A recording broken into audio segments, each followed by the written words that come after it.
Good rising, brethren. This is Big Judah coming to you guys from California. Before I begin, give all praises to the Most High Yahweh. Acknowledgement to the earthly mother. Who is wisdom? Who is the Holy Spirit? Acknowledgement to Yahweh Shai. I pray the Most High blesses this lesson this evening, gives more knowledge and understanding of the events of the past, in order to understand events that are currently happening on the earth. So we get a much better understanding of the things that are soon to come on the earth. Brethren, let's go quickly do a quick review about the information that we heard about in a couple of videos ago, discussing how the Hebrews were already traveling back and forth from Ireland and Britain to the New World. We were talking about how Solomon already had knowledge of the compass, and he was sending ships on 3.5-year missions to acquire gold and other resources. Now we know that these things were going on, and the other nations were well aware of it. But what I'm noticing is, we're going to talk about that right now, when the other nations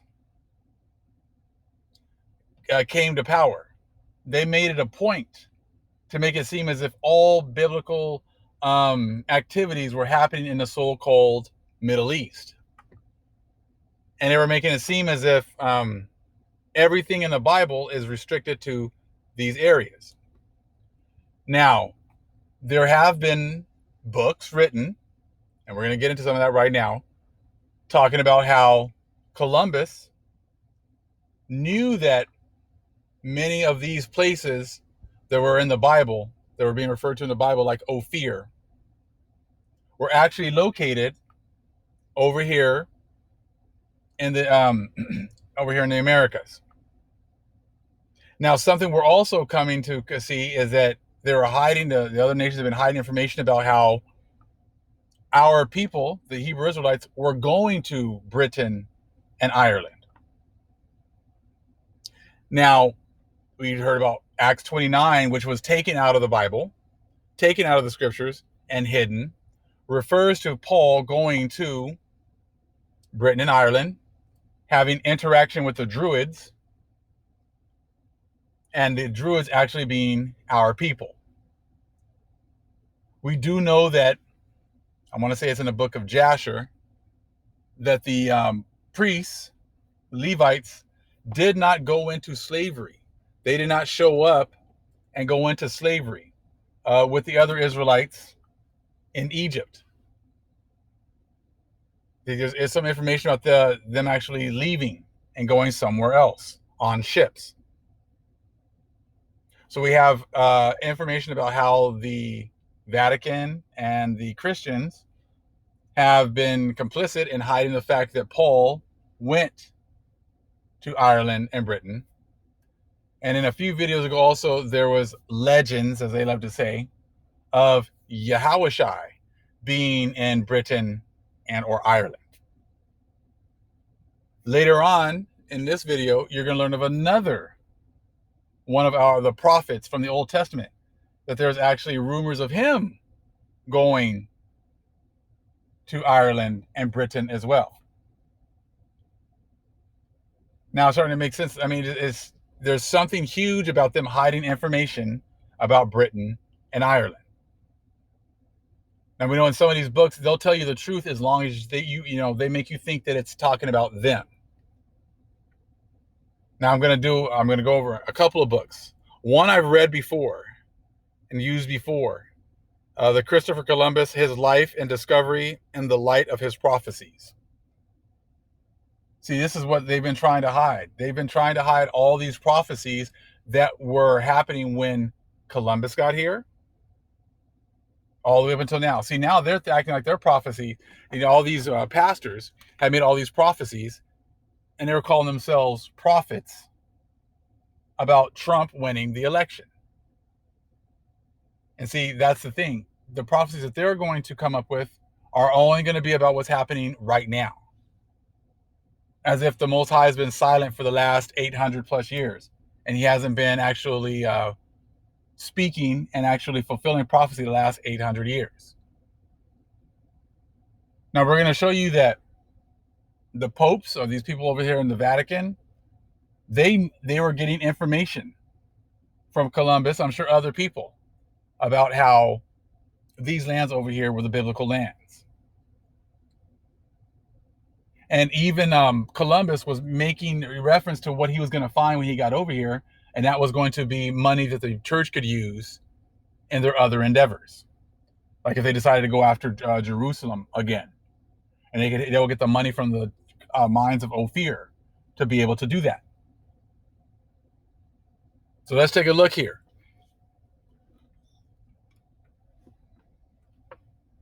This is the book right here, Christopher Columbus, His Life and Discovery, and the Light of His Prophecies. It was funny because someone tried to be slick, and I was buying the Christopher Columbus Book of Prophecies, and instead of sending me the real book, they sent me this one instead. And it was like a $15 book. Like I said, they didn't want to send me the real book, so they sent me this one instead. And this book has been invaluable in getting the truth out. And I would have never probably purchased it on my own because I didn't see any use for it. But the Most High made sure I got this one. And then a sister actually blessed me with the other one, the Book of Prophecies, about a couple years ago. So this is how this is all working out. Most High wanted me to have this book for this time. Now check this information out right here. And it's the same thing that was happening to her when she was trying to get information has been happening to us. See, a lot of these books that are super expensive are hidden in libraries, in college libraries. And that's what happened to her right here when she was trying to get this book and this information about the Book of Prophecies by Columbus. See, the Most High is beautiful because he keeps it, in a certain location.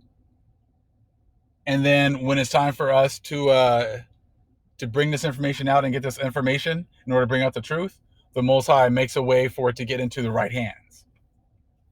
That's why there's no reason to sit here and worry, the Most High is going to fill in the gaps. Take a look at the bottom.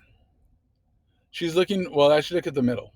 The Book of Prophecies is yet to be discovered in our times. So this is Columbus's book, because he's telling you that he's fulfilling biblical prophecy when he comes over here. Society tells you that he was only coming over here looking for a route to China. But Columbus himself is telling you that he's fulfilling prophecy. And these other nations, they know, the higher ups, they know that they've been fulfilling prophecy. They've been fulfilling the destruction of the Most High's chosen people. But they also know that it came with an expiration date. But let's get into this real fast. The Book of Prophecies is yet to be discovered in our times. Everybody knows about Columbus's celebrated Diario del Primer Viaje, the logbook of the first voyage, which relates the discovery of the Indies and about the admiral's famous letter addressed to Luis de Santangel, February 1493, which was first published in Spanish and soon afterwards appeared in numerous editions translated in Latin, Italian, and German. On the other hand, the first translations of the Book of Prophecies will be published almost 500 years after the discovery of America. And see, they don't want this information out. So for 500 years, they just let it sit. They didn't want this out. And it wasn't time. We had to go through our destruction, and they wanted to keep it secret. Okay? To commemorate the 4th centenary, the Italian government published the Book of Prophecies together with the rest of the Columbian writings and the monumental work Raccolta dei Documenti e Studi. Okay? To initiate my investigation, I searched diligently for the Raccolta in the library of the University of Miami. Even though not cataloged, the dusty volume, which contains Columbus's own writings, turned up in the stacks, never having been checked out in all the years since its acquisition by the university. So you see that right there. They kept all that information hidden. They didn't catalog it because they didn't want anybody to get it. They didn't want anyone to read it. So they could push their, their dogma, they could push their view, of history. And that's exactly what's been going on. Anything that goes against what, they initially wanted out there, they hid. Why would you have such a great work like this right here and not catalog it and leave it in the back, gathering dust under a whole bunch of other books? So they just tell on themselves. And then when you bring out this information, they just get that dumb look. But we understand why they're keeping this a secret, because they don't want people to know what this place was and who was really here. They don't want people to realize that they just came in and ransacked the Holy Lands and destroyed the Most High's chosen people. And that's why they let it sit there. That's why for hundreds of years, no one translated these works. No one published them. And then when they were published, they didn't get cataloged and they didn't get put out there for people to actually get out and read.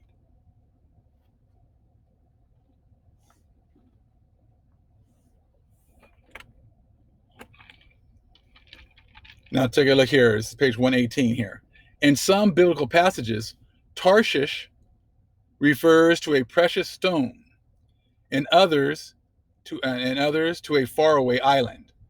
The admiral's letters to the Pope in 1502. So this is Columbus. It's his own works right here.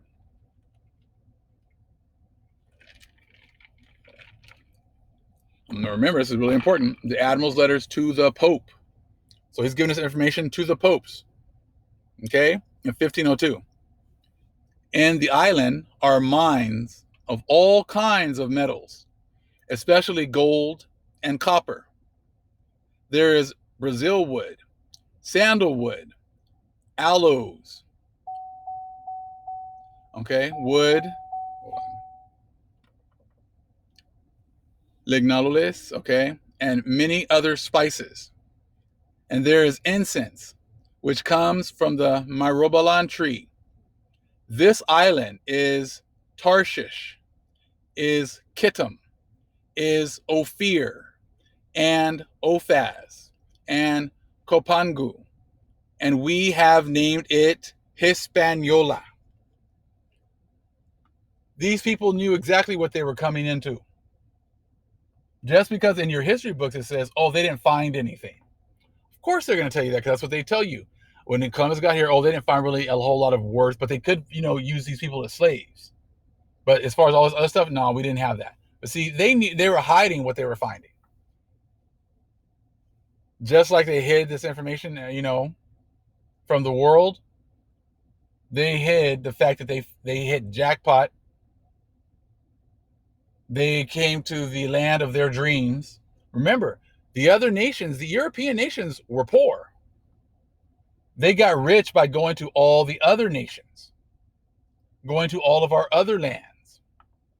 That's when they became rich. These people were not rich before. So they knew about all the things that our lands had. So when they started putting two together, oh, we got to these beautiful lands. They have this, and that. They realized they knew exactly where they were at.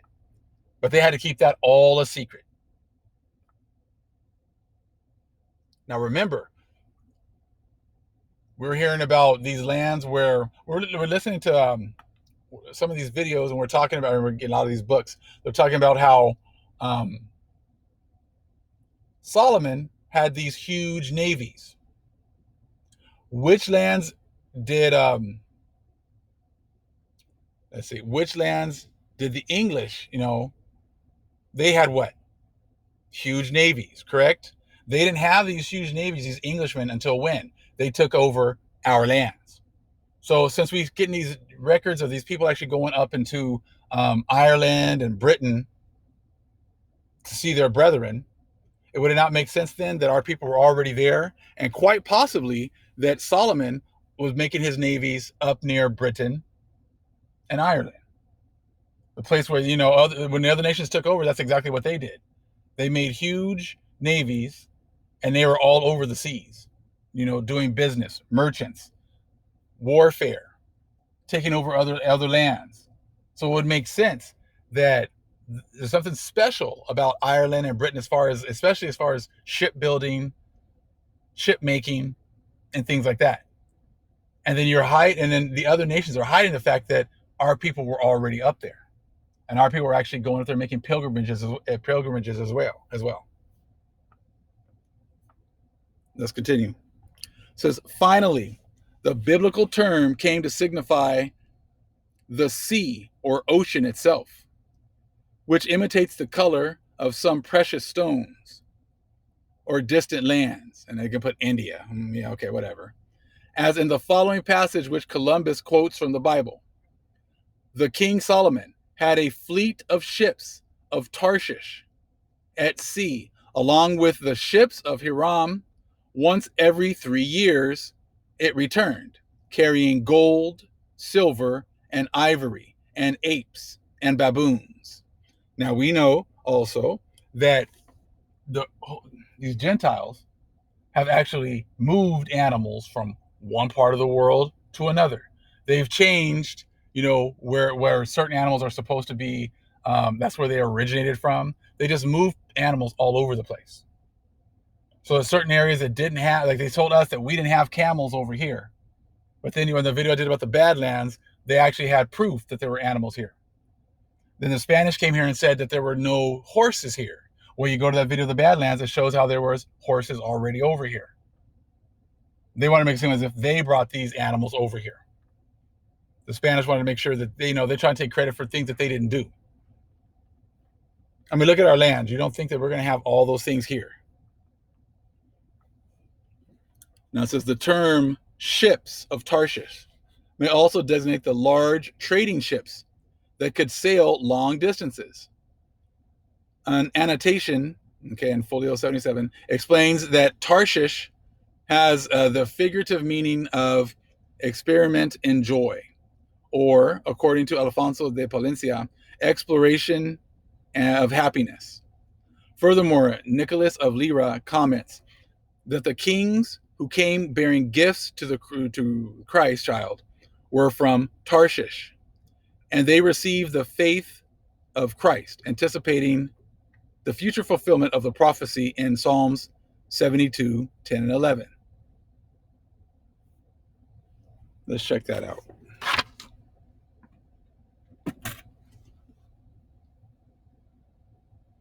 Psalm 72.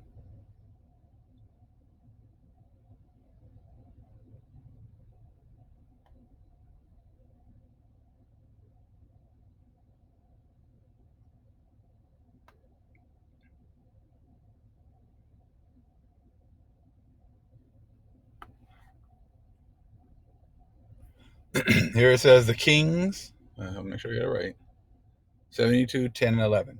The kings of Tarshish and of the isles shall bring presents. The kings of Sheba and Seba shall offer gifts. Yea, all kings shall fall down before him. All nations shall serve him. It's the same as the one here. The kings of Tarshish and of distant shores will bring tribute to him. The kings of Sheba and Seba will present him gifts. All kings will bow down to him, and all nations will serve him.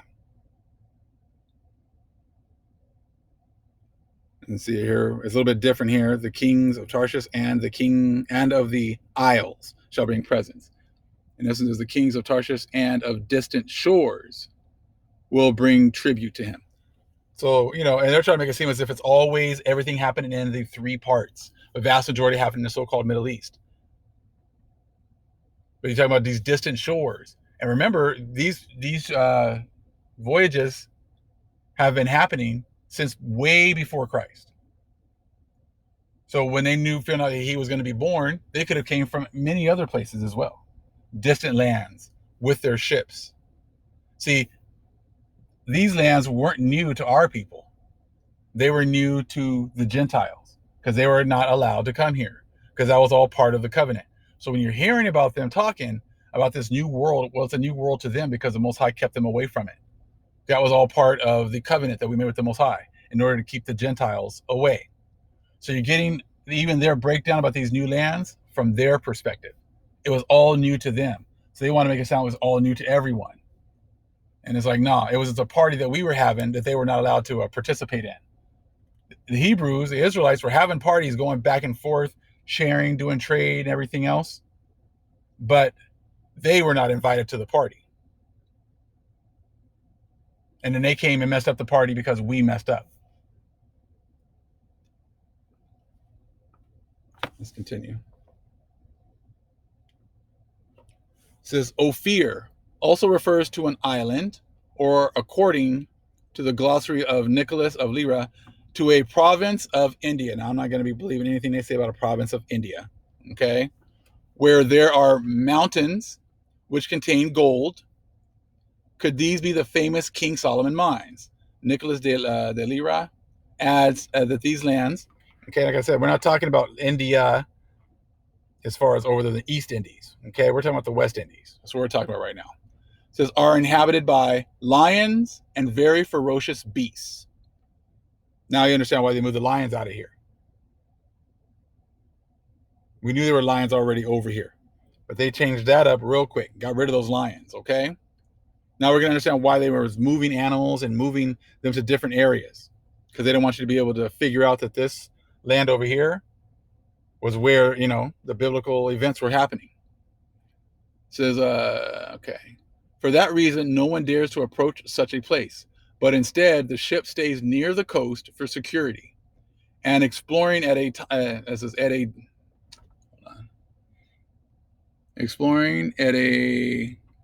time when the said beasts are off at a distance. The navigators go ashore rapidly, and in an improvised manner, they throw into the ship the dirt, which has been dug up by the nails of the lions, and they retreat. Then they place the dirt in an oven, and the impurities in it are consumed or removed by virtue of the fire. And what remains is the pure gold. So you see, that's what's going on right here. The following passages from the Old Testament are examples of the many which Columbus cites, identifying Ophir with the Indies. That is the lands which he had recently discovered. So he's showing you right here that these lands, and he's using the Old Testament scriptures to prove that these lands over here are the ones from the Bible. It says, King Solomon also built ships at Ezion-Geber, which is near Elath in Edom, on the shores of the Red Sea. And Hiram sent his men, sailors, who knew the sea. See, if you're not going very far, you don't need these kinds of men that know the sea. You know, we're talking about people who are, navigators, great navigators. Okay? Sailors who knew the sea, to serve in the fleet with Solomon's men. They sailed to Ophir and brought back 420 talents of gold, which they delivered to King Solomon. And right here at the bottom there, Hiram's ships brought gold from Ophir. And from there, they brought great cargoes of almugwood and precious stones. And we know about the stones also. Stones having also great use for our people. We've been using the stones and and all these different things, the precious stones, to actually do healings as well as other things. They also used it for the compass, and we know we can use them for many different things. Okay, so the best stones are going to be here in these lands. We're going to have different stones in different areas. And it's like there's certain stones in certain areas, like in Russia. I guess charoite is actually only found in Russia.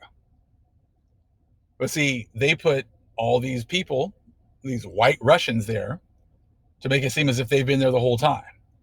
But we know that's going by the book, okay, about the Russians that we have with the pictures in them. That shows you that before, the original people that were there were our people. You look at the Russian icons, The Russian icons were not looking like white Russians. See, that's the thing with the Gentiles, especially the white people. They want to be everything. They want to be the Russians, the South Africans. They want to be the Native Americans. They want to be the British. They want to be the Irish. They want to be, the Danish. They want to be, they're everything. And that just shows you how wrong they are. The vast majority of the world have melanin in it. The vast majority of the people in the world have melanin. But if you look at their history, white people are everybody. Just shows you how off their history is, and how off and how they don't make absolutely any sense. The bottom here, Solomon utilized these materials in the building of the temple, okay, and royal palace. The last island named, which Columbus associates with his discoveries, is Kittim. It seems that the admiral identifies, and then here we go right here. Take a look at that. They're showing all of the natives as being like white people, like them. And then all people who are coming are like white people. So like I said, it's like a white world, and everybody in it is all white.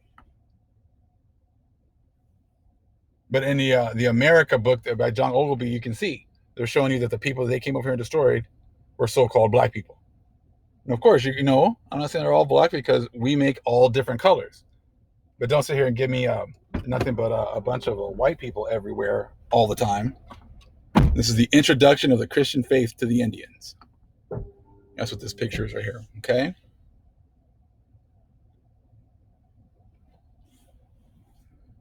Let's continue. I'm almost done with this book. Kittim, the lands beyond the seas, as does Jeremiah, who uses the term Kittim to symbolize the far west, and Kedar to symbolize the far east, when speaking of the whole world. There we go. We got some right here. Cross over to the coasts of Kittim and look. Send to Kedar and observe closely. See if there has ever been anything like this. Has a nation ever changed its gods? Yet they are not gods at all. Jeremiah 10, 1 and 11. Now let's read what it says, and then the King James Version, if they changed up anything.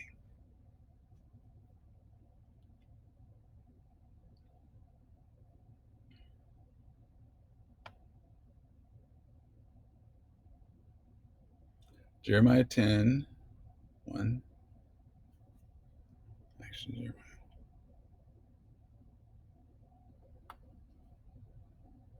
alrighty, Jeremiah 1, 10 and 11. See, I have this day set thee over the nations and over the kingdoms, to root out and to pull down and to destroy and to throw down, to build and to plant. Hold on. Yeah, 11. Moreover, the word of the Lord came unto me, saying, Jeremiah, what seest thou? And I said, I see a rod of an almond tree. That's weird. I'll have to take a look at that again. But it looks a little bit different here than what they had back then. But you got to understand that, they're going to leave out a lot more. They're going to leave a lot more information back then, and they're going to change it up, because they're trying to hide the fact that they came over here to the new lands, to the hidden lands, to the holy lands. Let's continue.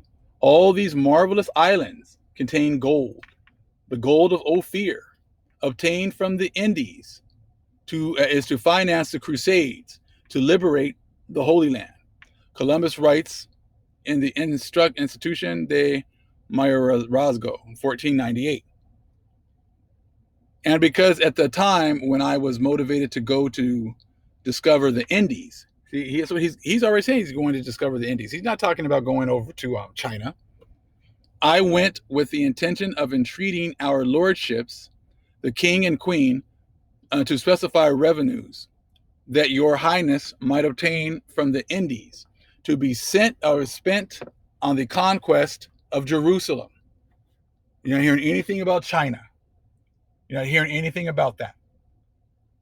They knew they were going to get their opportunity, because they knew the Israelites were going to mess up. And then when they got their opportunities, they were going to take their resources and use them to take down Jerusalem as well.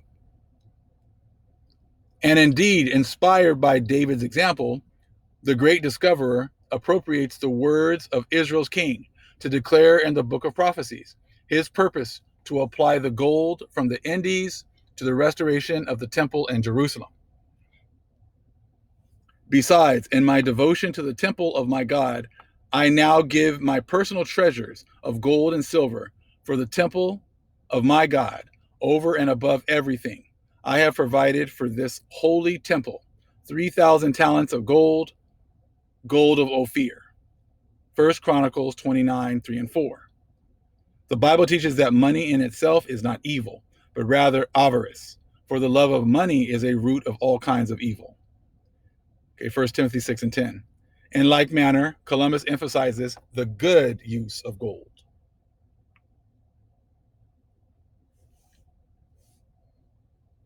Now, it make reference right here at the top to, oops, hold on. Sorry. At the top, it was talking about Jeremiah, okay? Kittim, the lands beyond the seas, as does Jeremiah, who uses the term Kittim to symbolize the far west and Kedar to symbolize the far east.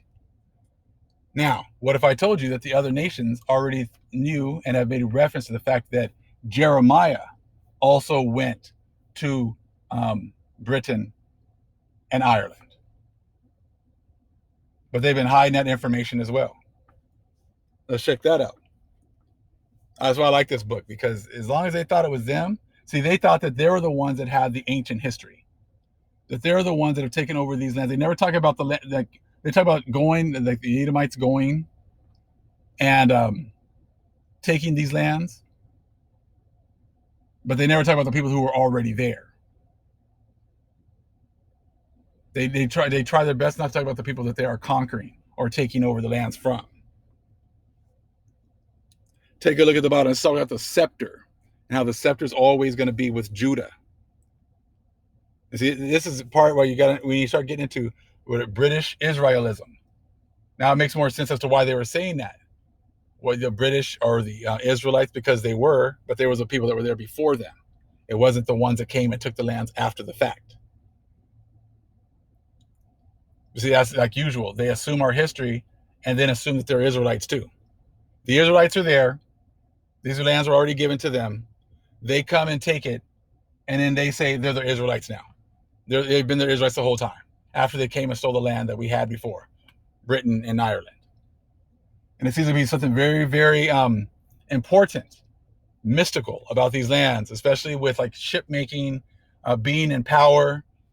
Because like I said, from the time when they took over Britain, I said the sun never set on their kingdom.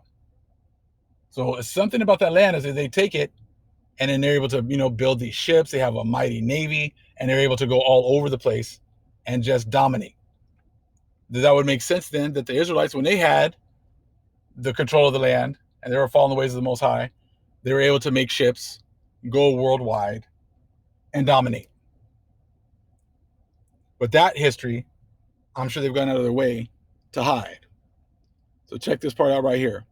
The next footprint that needs examined is the scepter or ruling power that God declared he would establish with his Israelite people. In Genesis 49 and 10, the scepter was not to depart from Judah, one of the 12 tribes of Israel, until Christ returned to sit upon the throne. The scepter symbolizes rulership and authority. The throne of David is representative of that great truth. God made a sure and unconditional covenant with David, an Israelite of the tribe of Judah. Okay.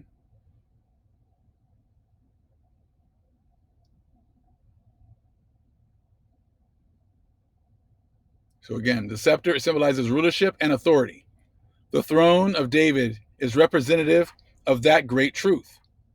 God made a sure and unconditional covenant with David, an Israelite of the tribe of Judah, that there would never cease to be one of his descendants on the throne until Christ returned to rule upon that throne in his earthly kingdom.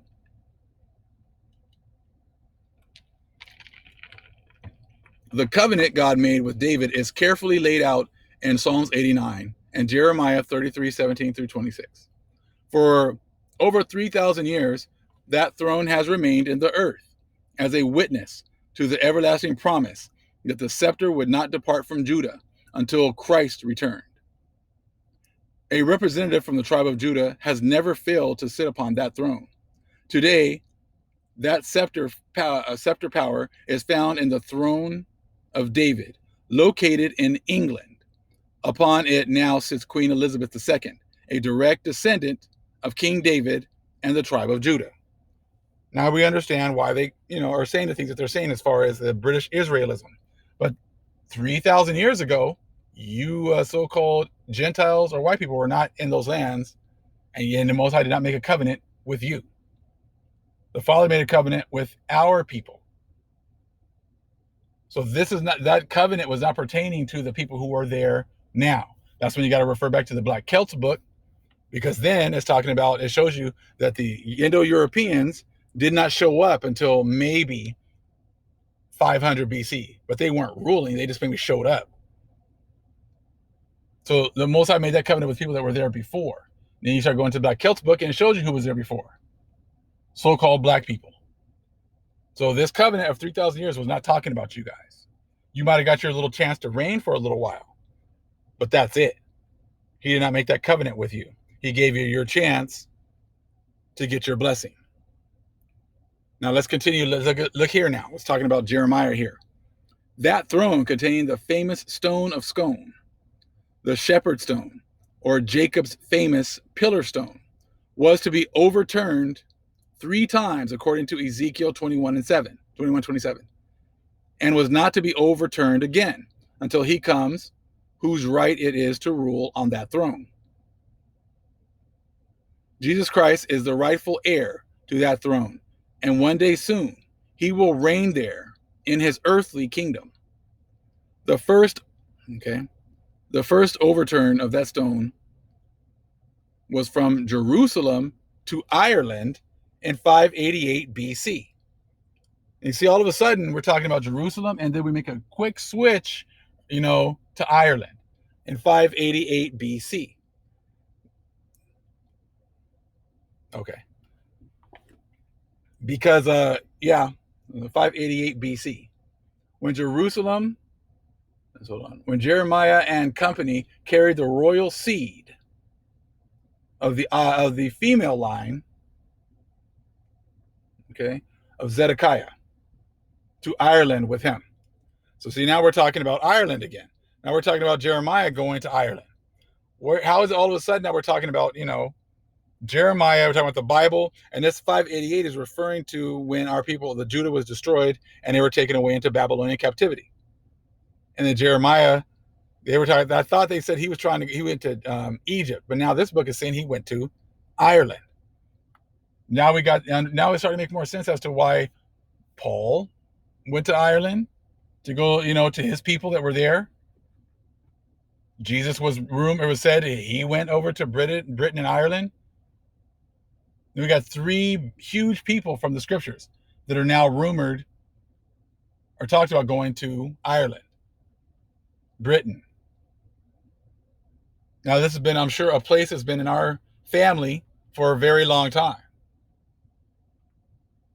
And as you can see, the other nations have gone out of their way to hide it, just like they were hiding the fact that Paul went there, and they took all of Acts 29 and took it out because they don't want people to realize that.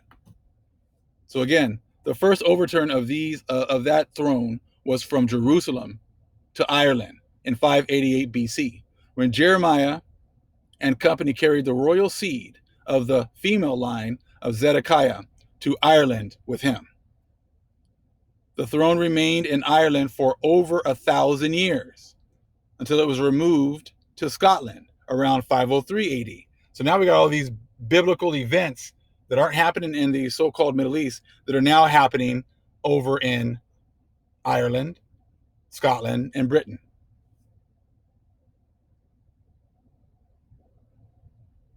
Okay. The Scots owned the famous pillar stone until it was captured and carried to England in AD 1296. by Edward I. Here it has remained for almost 700 years as a living witness to the faithfulness of God's unconditional covenant with his servant David. So now does it not make sense as to why they are going ahead and making up, setting up the so-called, well, setting up Ish in the so-called Middle East and saying, oh no, don't look over here. Don't look at these as the promised lands. Your lands are actually over here in the so-called Middle East with the Balfour Declaration. See, there's something really fishy going on with them trying to hide all this information, hide books, hide the fact that our people were already up there in Ireland and Britain, and they were there even before the Indo-Europeans showed up for thousands and thousands of years. So that's why we need to keep on studying and bring this information together and praying for the Most High and the Holy Spirit to give us more understanding. Because, like I said, it's just more information that's just opening up the fact that we've been lied to about absolutely everything, and that our people, like I said, there's something about those lands that is very, very important, and we need to keep on studying and trying to get more knowledge, understanding, so we can put these huge puzzle pieces back together. And as you can see, the other nations are falling apart more and more, going after each other, while the Most High is giving us more knowledge and understanding every day. All praise is to the Most High, Yahweh. Acknowledgement to the earthly mother. Who is wisdom? Who is the Holy Spirit? Acknowledgement to Yahweh Shai. Shalom.